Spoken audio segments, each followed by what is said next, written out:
Hello বন্ধুরা, তোমরা সবাই কেমন আছো? আজকে আমি বানাচ্ছি আলুর পরোটা। তো প্রথমে আমি আলুটা সেদ্ধ করে এখানে ম্যাশ করে নিয়েছি চামচের সাহায্যে। আর এখানে আমি আজকে আটা দিয়ে বানাবো। তো এখানে আটার ডোটা একটু নুন আর চিনি দিয়ে আর একটু অল্প তেল দিয়ে ময়ান করে রেখেছি। আর এখানে কড়া গরম করতে বসিয়েছি। এবার আমি কড়াই দিয়ে দেবো একটু অল্প করে সাদা তেল পুরটা বানানোর জন্য।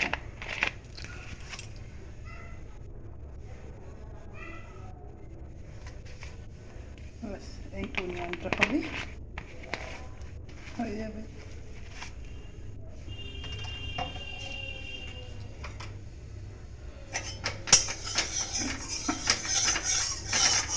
আলু পরোটা বানানোর জন্য আমাদের লাগবে টমেটো, কাঁচা লঙ্কা কুচি, আদা, যা যা লাগবে। ভিডিওটি স্কিপ না করে শেষ পর্যন্ত দেখতে থাকুন।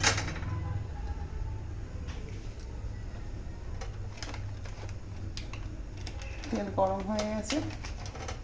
এবার তেলের মধ্যে দিয়ে দেবো আমি ফোড়নের জন্য অল্প একটু কালো জিরে।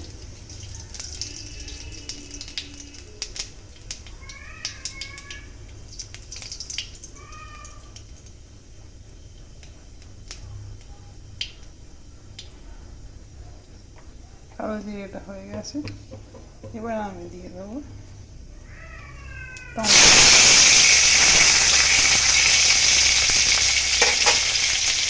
আর দিয়ে দেবো এর সময় আমি অল্প করে নুন। নুনটা আমি অল্প করে দিচ্ছি কারণ আমি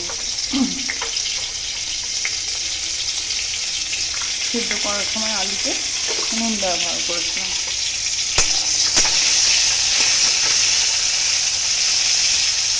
টমেটোটা এখানে নড়তে হবে।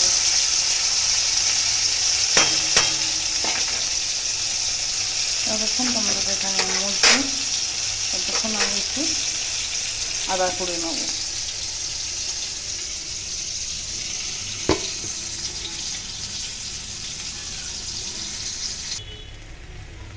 সেটা দেখুন কড়ার মধ্যে আমি আদা কুচিটা দিয়ে দিয়েছি। টমেটোটা একটু গলে গলে গেছে। এই পর্যায়ে আদা কুচিটা দেওয়া হবে কারণ আদা কুচিটা ভাজা হবে। আর এই এখনই আমি লঙ্কা কুচিটা দিয়ে দেবেন। দিয়ে আপনার নর্মাল চাইলে নিজেরা যেমন ঝাল পছন্দ করেন তেমন নিতে পারেন। এই পর্যায়ে আমার মনে হচ্ছে একটু তেলও লাগবে, তো আমি একটু অল্প করে একটু তেল দিয়ে দেবো কারণ এরপরে আমি তেল অ্যাড করতে পারবো না।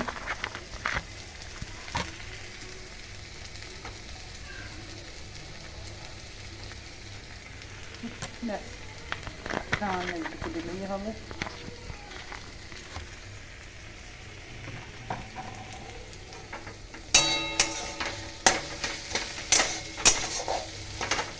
আদা কুচিটা আমি এর পর্যায়ে ভাজবো। আর এমন সময় আমি দিয়ে দেবো অল্প একটু হলুদ।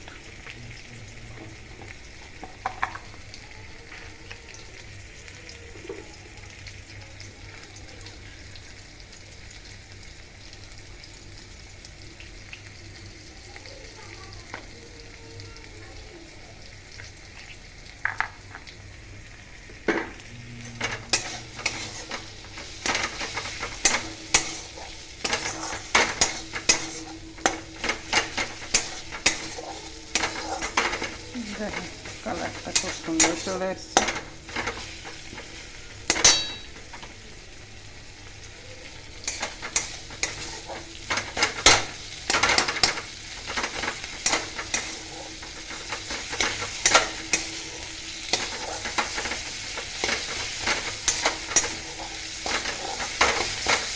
এবার আমি আমাদের আলুটা দিয়ে দেবো।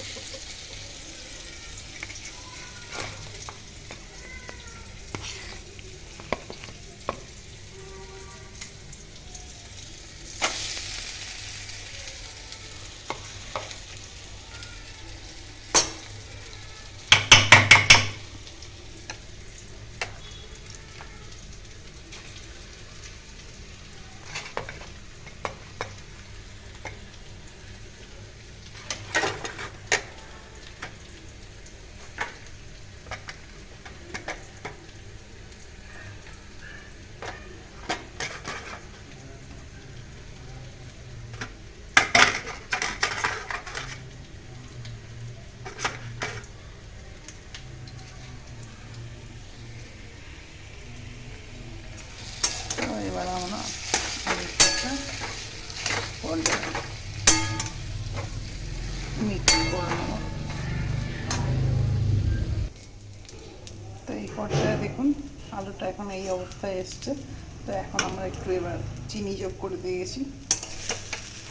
চিনিটা নরম হলে বলতে থাকবে, ততক্ষণ আমি একটা মশলা রেডি করে নেব। যতক্ষণ চিনিটা বলছে ততক্ষণ আমি মশলা রেডি করে নেব।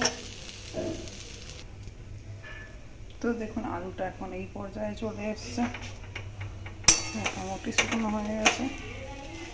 তো আমি বললাম না আমি একটা মশলা রেডি করব, যার জন্যে আমি এখানে অল্প পরিমাণে একটু জিরে ভেজে নিয়েছি শুকনো খোলায়। এবার এটাকে আমি ক্রাশ করে নেব। তো দেখুন ডোটা এখন এই আকার ধারণ করেছে, একে অনায়াসেই আমরা কেটে নিতে পারছি।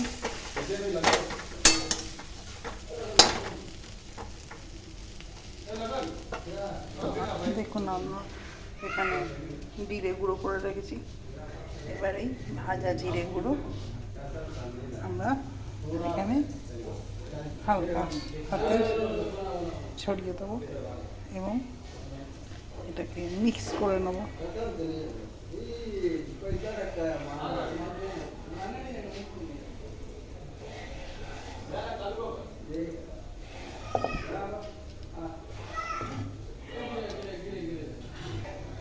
দেখো বন্ধুরা, মিক্স করার পরে ঠিক যেন চপের মশলার মতো দেখতে হয়েছে, অসাধারণ লাগছে এবং কোথাও কোনো লাম নেই, শুকনো।